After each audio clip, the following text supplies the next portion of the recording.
diabète, c'est une maladie métabolique qui se caractérise par une hyperglycémie, donc l'augmentation du taux de sucre dans le sang.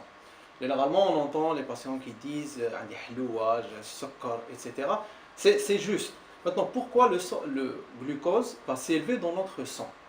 Là, il y a une hormone qui est l'insuline, qui est sécrétée par le pancréas. Et cette hormone, son rôle, c'est de faire rentrer le glucose à l'intérieur de la cellule. Maintenant, si, pour un problème ou un autre, on n'avait plus cette hormone, on ne pourrait plus faire rentrer le glucose à l'intérieur des cellules. Le rôle du glucose, c'est de fournir de l'énergie.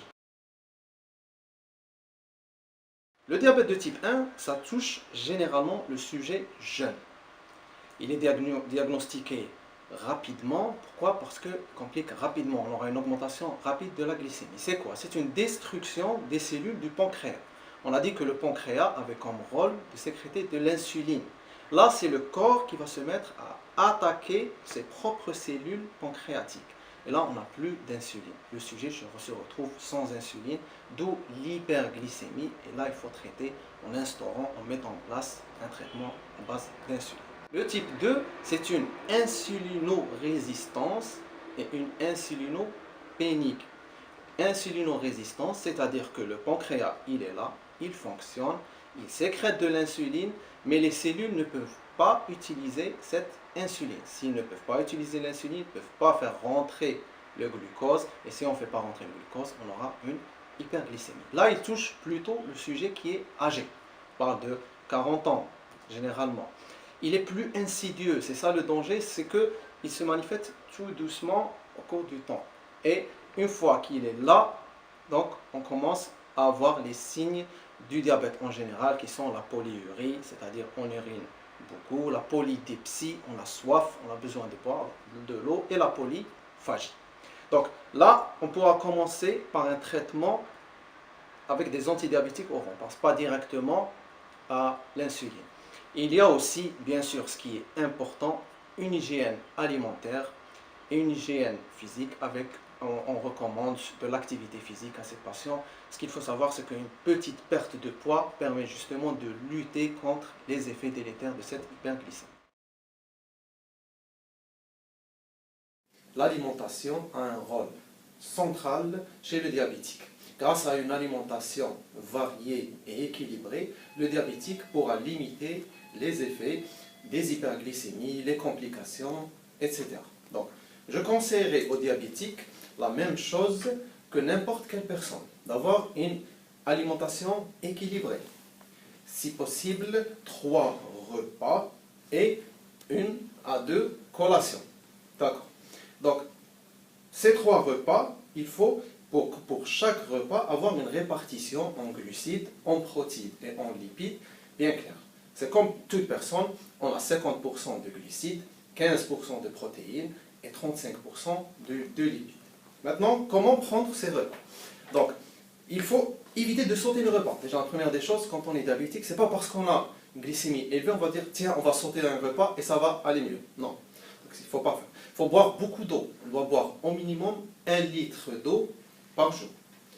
Pour ce qui est des féculents, on prend des féculents tout au long de la journée, de sorte qu'on arrive à utiliser les glucides pris dans cette journée.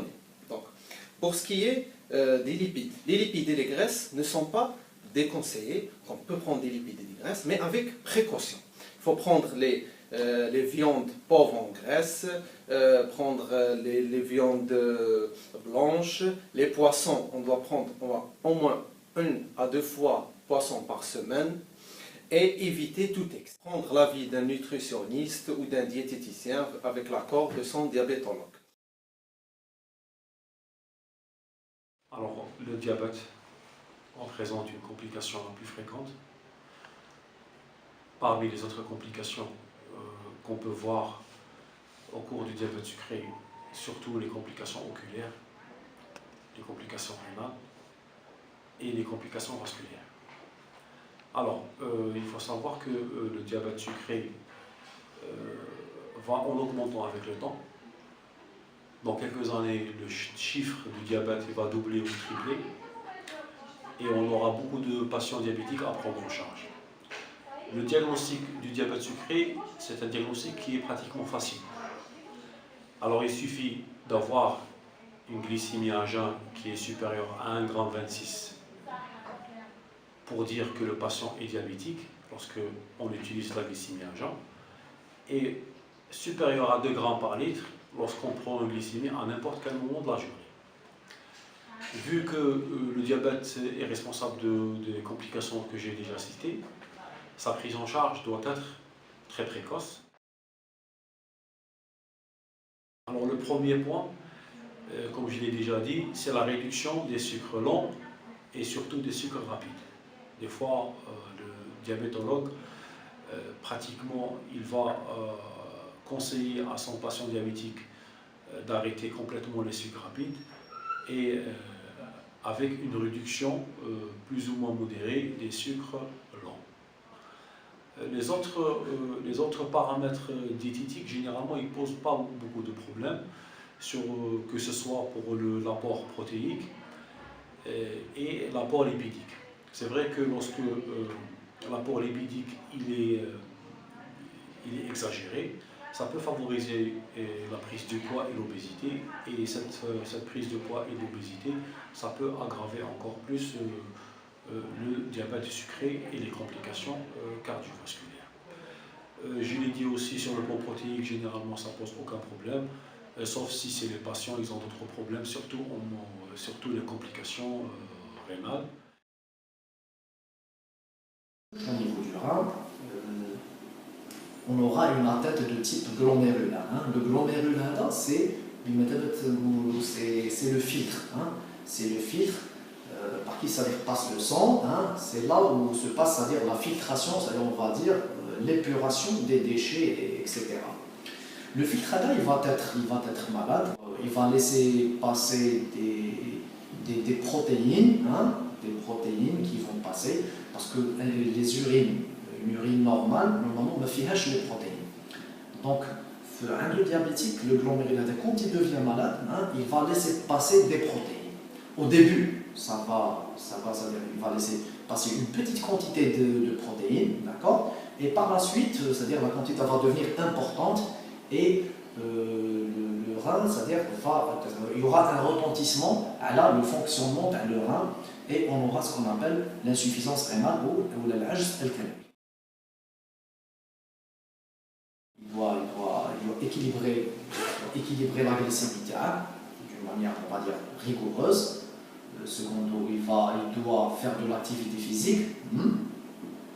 Il doit boire beaucoup d'eau. On parle, c'est-à-dire minimum 1,5 litre par jour. Il faut boire. Consommer le minimum de sel, c'est-à-dire la fonction rénale est déjà altérée. Il ne doit pas prendre des médicaments néphrotoxiques. Chercher les complications à un stade précoce. D'accord? Un stade précoce, il faut doser sa microalbuminurie, c'est-à-dire le dosage à la microalbe est très important, parce que nous, néphrologues, quand on reçoit un patient à ce stade avancé, généralement, c'est-à-dire qu'on peut faire quelque chose, on peut traiter le mal.